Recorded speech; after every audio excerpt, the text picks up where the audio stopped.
Birthday ni Mariel pero ako'y nakaret. Happy birthday! Kaya nga, kada may birthday, nakaret ako. Pero ito, ang tagal na wala ng Gmail.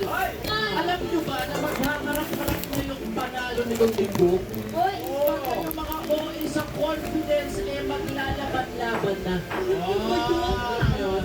Actually, hindi ko napanood yung buo, pero nalaman ko na ano na pala talaga, weekly finals na ngayon. Trending ng mga Mentality na nila, oo. Kaya ba, okay din ba kayo? Dalawang alam nyo, sobrang confident na mga katapat nyo sa isang kompetisyon. Anong nagiging mindset ninyo? luto! Ayun. Luto! Ang laban! Cook! Meron ba kayong Pilipin? Oo. Madami kasing nangyayari dyan. Kapag nararamdaman mong sobrang confident tong kalaban mo, kunyari si Casey yung kalaban mo, tatago mo yung damo niya, baka hindi siya. Nagsabotahe.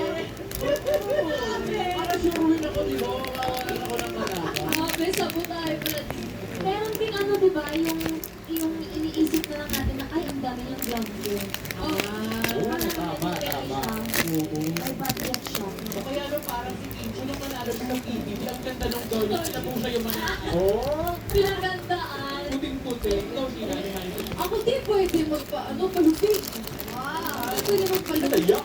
Hindi ano. Hindi pwede magpalubit ni gunlight na Basta ako sa linoon.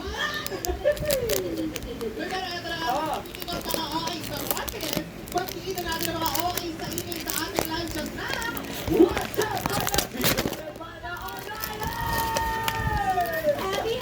Happy birthday and happy Friday sa ating mga online-ers. Welcome back talaga sa ating JM, no?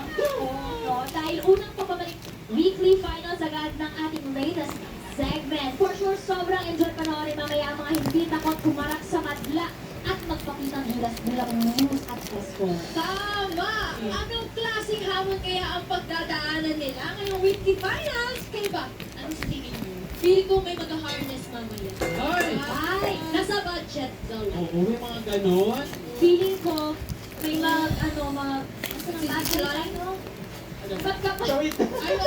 balance beam. Pero pabaliktad.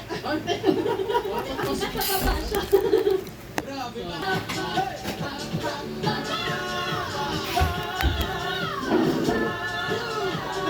Hirap na buhay.